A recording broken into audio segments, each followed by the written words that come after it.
सामान्यतः व्यक्ति का, जैसे हम देख रहे हैं यहाँ पर हम सब लगभग 101 लोग हैं, हम सब मनुष्य हैं, लेकिन हमारे अपीयरेंस में भिन्नताएं हैं, कोई एक दूसरे से मिलता नहीं है, अलग अलग हैं।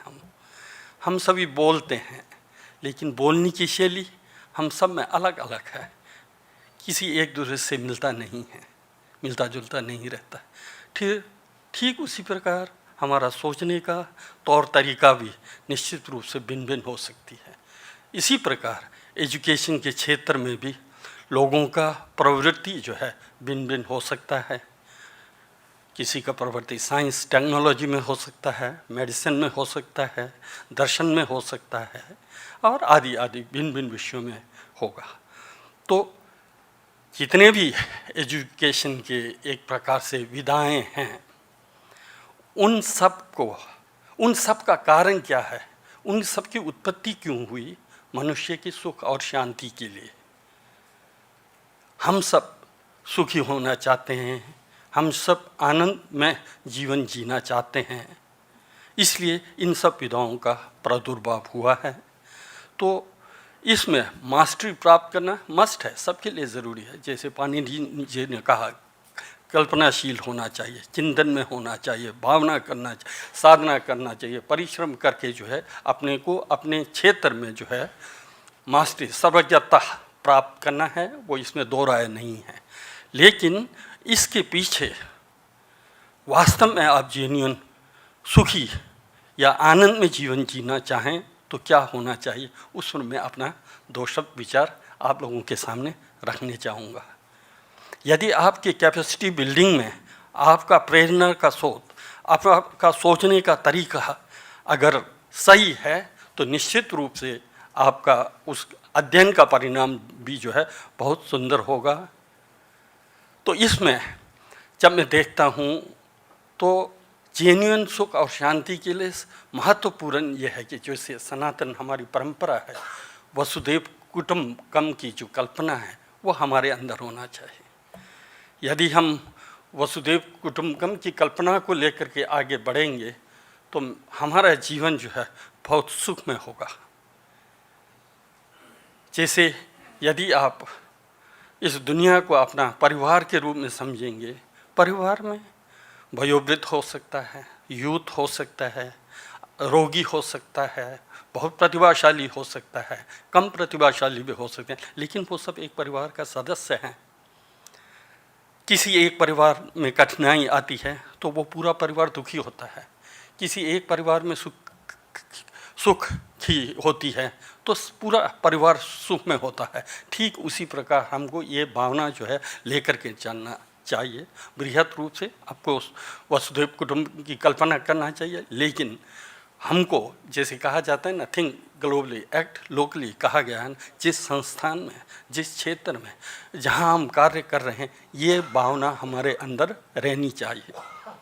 अगर आप इस भावना से प्रेरित होकर के काम करेंगे तो आप बायसलेस होकर के काम करेंगे और बहुतों का हित आप जो है साध सकते हैं।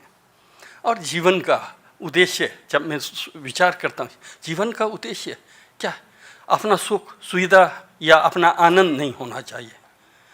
हमको ये देखना चाहिए कि हमारे द्वारा हमने कितने लोगों को खुशियाँ दी, कितने लोगों को हमने सुख दिया।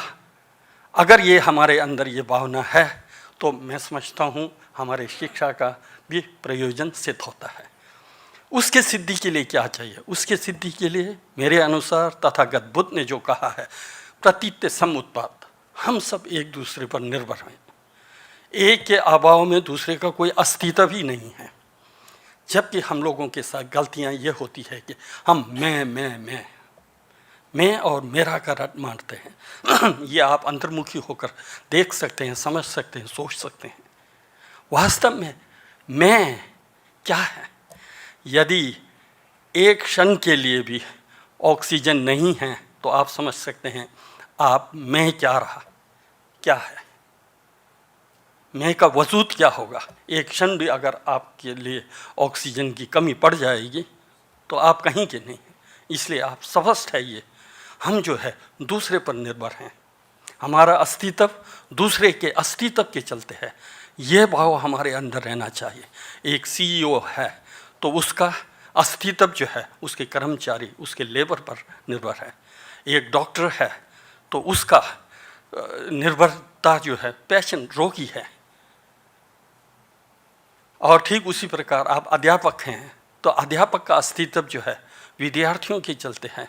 विद्यार्थियों के बिना कोई अध्यापक का अस्तित्व होता नहीं है। ये भाव हमारे अंदर अगर आता है तो अपने से सेवा भाव, डॉक्टर अगर रोगी का सेवा करेगा तो ये हमारे सेवक हैं, इनके चलते हमारा वजूद है। ये हमारा अगर भावना रहेगा तो डॉक्टर किस प्रकार का जो है अपने रोगी के साथ व्यवहार करेगा। यदि एक अध्यापक ये सोचता है कि मेरा सुख और शांति, जीवन यापन का जो भी सुख सुविधाएं हैं इन छात्रों के चलते है, ये भाव अगर हमारे अंदर आएगा तो उस अध्यापक का सोचने का तरीका, पढ़ाने का तरीका क्या होगा आप समझ सकते हैं। इसलिए प्रतीत समुत्पाद का सिद्धांत को जो है हमारा स्वतंत्र कोई भी अस्तित्व नहीं है, दूसरे के चलते ही हमारा वजूद है, हमारा अस्तित्व है। इस चीज़ को हमको जो है समझना चाहिए। और फिर जीवन बहुत छोटा है, 100 साल के बाद कोई जी नहीं, भले ही जिए वो शरीर किसी काम का नहीं है, काम का नहीं रहेगा। हमारे पास समय है तो यही युवा समय है, जो भी कुछ भी हम कर सकते हैं वही 70-75 साल तक कर सकते हैं। तो जब हमारे अंदर अधिकार है, जब हमारा दिमाग चल रहा है तो उस समय जो है ज़्यादा से ज़्यादा हमको परोपकार करने का हमको प्रयास करना चाहिए, सोचना चाहिए। इस दुर्लभ मानव जीवन की प्राप्ति करके जब हम मृत्यु का समय आएगा उस समय पीछे मुड़कर देखेंगे तो हमारे द्वारा पढ़ाए गए छात्र आज किस किस पोजीशन पर हैं, तो उससे हमको जो है आनंद की अनुभूति ऐसा अगर होता है तो मैं समझता हूँ हमारा जीवन जो है धन्य है, हमारा जीवन जो है मीनिंगफुल हुआ है। तो इन्हीं शब्दों के साथ पुनः यही मैं कहने चाहूँगा कि व्यक्ति के अंदर ऋणी भाव होना चाहिए। यद्यपि हम लोग धर्म और दर्शन के क्षेत्र में करुणा की बात करते हैं, प्रेम की बात करते हैं, मैं तो समझता हूँ सबसे महत्वपूर्ण भावना यदि है तो ऋणी भावना मैं समझता हूँ। जब मैं करुणा पर भी विचार करता हूँ तो ऐसा लगता है अनकॉन्शियस माइंड में जब मैं किसी के प्रति करुणा की बात करता हूँ तो उसमें भी स्वाभिमान, अहंकार या अनकॉन्शियस माइंड में मैं स्वामी हूँ, मैं उस पर करुणा कर रहा हूँ, उस पर मैं दया कर रहा हूँ, ये भाव छिपा रह रहा है। जब हमारे अंदर ऋणी का भाव है, इन छात्रों के चलते मेरा अस्तित्व है, मैं इन छात्रों का ऋणी हूँ, मैं इन रोगियों का ऋणी हूँ, मैं इन मजदूरों का ऋणी हूँ, इन लोगों के चलते इस प्रकार से सुंदर बिल्डिंग में मैं बैठ रहा हूँ। अगर ये भाव मेरे अंदर आएगा, जब मैं बाहर निकल करके मैं मजदूरों को देखूंगा उसके प्रति मेरे अंदर ऋणी भाव आएगा। नफरत नहीं, घृणा नहीं, गंदा, लुछड़ा, लपंगा नहीं, वो मेरे लिए सेवा का, मेरे लिए गुरु तुल्य है। मैं उसके अंदर ऋणी भाव से मैं देखूंगा, वहाँ पर किसी प्रकार का अहंकार नहीं छिपा होगा। ऐसा लगता है हम सबके अंदर ऋणी भाव पैदा करना ज़रूरी है, सबके प्रति ऋणी भाव।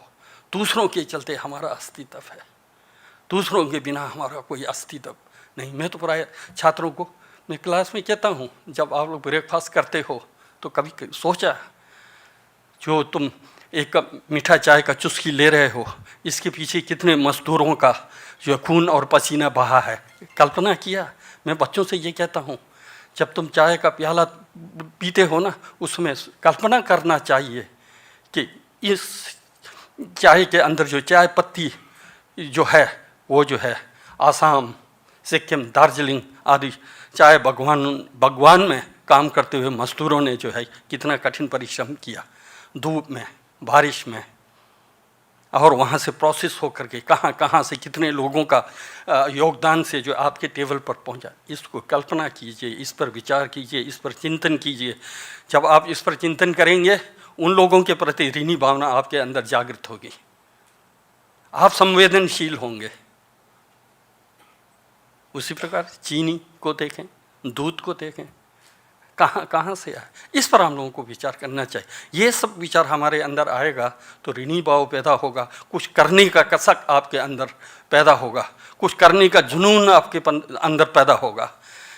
वो अच्छे मोटिवेशन के द्वारा जुनून पैदा होकर के आप काम करेंगे तो आप जो है, आपको समाज में सम्मान भी आपको मिलेगा, काम भी कर जाएंगे, दुर्लभ मानव जीवन भी मीनिंगफुल होगा। मैं ऐसा समझता हूँ। इसलिए मैं दो हाथ जोड़कर आप सभी से निवेदन करने चाहूँगा, ऋणी भाव को उत्पन्न करने का प्रयास कीजिए और अपने कर्तव्य को निष्ठापूर्वक करने का प्रयास कीजिए।